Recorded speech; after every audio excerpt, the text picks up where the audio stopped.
With 111 million households reached in its first month of release, Squid Game officially launched with the biggest opening for a Netflix original. It's undeniable that the series has become a global hit, dominating almost 100 countries in just a span of a few weeks, and reaching the West's biggest regions such as the UK and US without intense promotion on its back. Its tasteful blend of an intriguing plot, incredible characters, and social messages creates South Korea's latest hit TV show.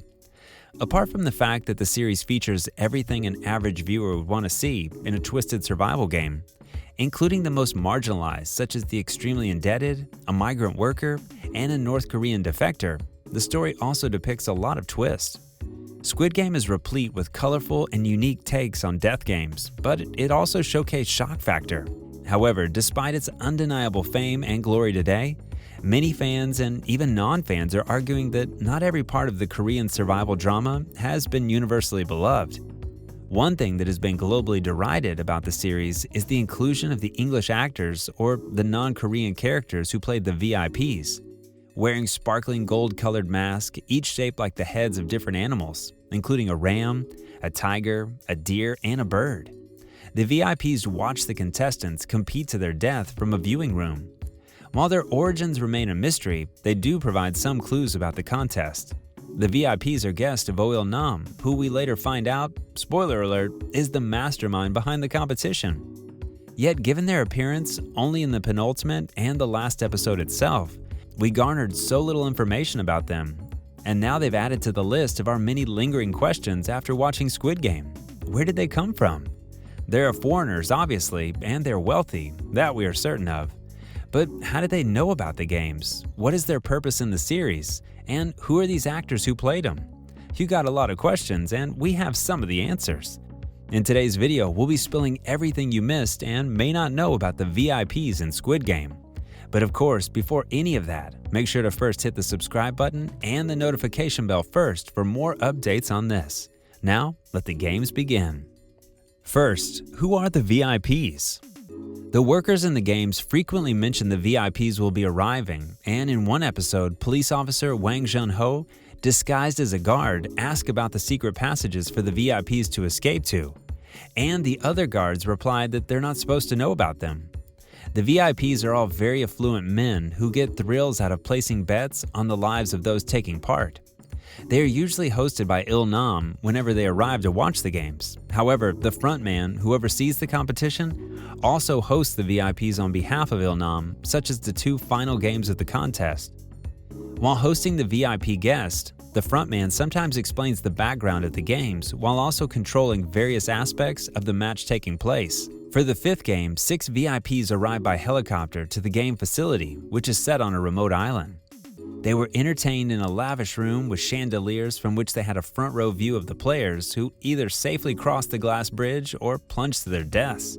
The extravagant jungle-themed viewing room was decorated with giant plants that surrounded the plush sofas where the VIPs kicked back in robes while being offered drinks. But even before these luxurious masked men entered the series in the second to the last episode dedicated solely to them, they are also being subtly introduced through the phone calls made by and to the frontman during the earlier episodes. In one episode, the frontman called someone from the other line to tell them about a little detour in their games, but assured them that the next game will start on time, just as they have been scheduled. Hearing the frontman, who is obviously Korean, speak the English language throughout the phone conversation suggests that he was speaking with the VIPs then. The purpose of the VIPs. Some comments made by the VIPs, who are heard only speaking in English, have provided some clues about the competition, such as that these games don't only take place in South Korea. One VIP guest told the frontman, "The games of this edition have been amazing," with another adding, "The contest in Korea was the best." The frontman replied, "Thank you. I believe the next game will exceed your expectations," to which another VIP says, "Well, that's why we came all this way." Trust me, the screens we have at home are plenty big enough, but nothing beats seeing it with your own eyes. This provides clues to the background of the games. We might know that the games are taking place in South Korea and that the mastermind of it all is player 001, Oh Il-nam. However, we also knew that the old man had died at the end of the series, succumbing to his brain tumor. Yet after the man has died, our protagonist Ji-hun figured out that the games are still operating, which suggests that behind Oil Nam there is still a bigger organization that oversees and runs the games. And as the VIPs themselves said, it isn't only taking place in South Korea. This can also provide us some theories about where Season 2 of the games will take place. Perhaps it will have a much wider reach, maybe globally. We also know that the VIPs place bets on these games. One VIP guest even revealed he wagered $1 million on one of the players to win the competition. $1 million is a lot of bucks if you ask me, but given the prize that they are willing to bestow upon the winner, it is no question that these guys are crazy rich. Which then poses another question. How many more guys are out there betting their money on these players? How many more Oil Noms are there? That would be a good start for a Season 2 idea. The VIP actors weren't picked from the streets, contrary to what many say. I think the first thing to dispel is the myth that they just picked us up off the street, says John D. Michaels, who played one of the VIPs, pointing out that every role he has ever played has come at the end of a long audition process.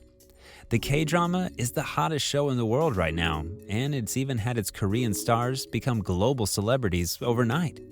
So the question of many fans is, why do its English speakers sound like they're reading off Google Translate? Why is Squid Game's English language acting so bad? Demanded one recent headline, echoing the sentiments of hundreds of tweets and memes. But what we do not know is that these actors have their very own reason to sound that way. According to one of the VIP actors, non-Korean performers often act with dialogue that is translated by a non-native, sometimes even by Google Translate, so it can sound unnatural. While actors do have the freedom to fix clunky dialogue, it often happens at the last minute and comes with plenty of restrictions. And often, we don't have the scripts for the rest of the show, he adds. We are only given our scenes, so we have no idea of the tone, defended one of the actors. The only VIP to remove his mask and the rest of his clothes is an author in real life. I've written more books about the Beatles than anyone on this planet, bellows Jeffrey Giuliano over Zoom from his home in Bangkok. You'll know him as VIP4, the only member of the group to remove his mask along with the rest of his clothes in the series. Giuliano was drafted in after impressing producers with his role in the 2020 Korean horror sequel Train to Busan Presents Peninsula. But prior to that, he was best known as an author, and he was responsible for 32 Beatles books. As for the negative feedback about his role in Squid Game, Giuliano isn't interested. He even shared that he was happy he was in the hottest show in the world, and he does receive fan mail, so it's all a win. Well, that's all for today. We hope you enjoyed that video, and if you did, make sure to watch our other videos on Squid Game. Don't forget to hit that like and subscribe button and smash that notification bell for more videos like this.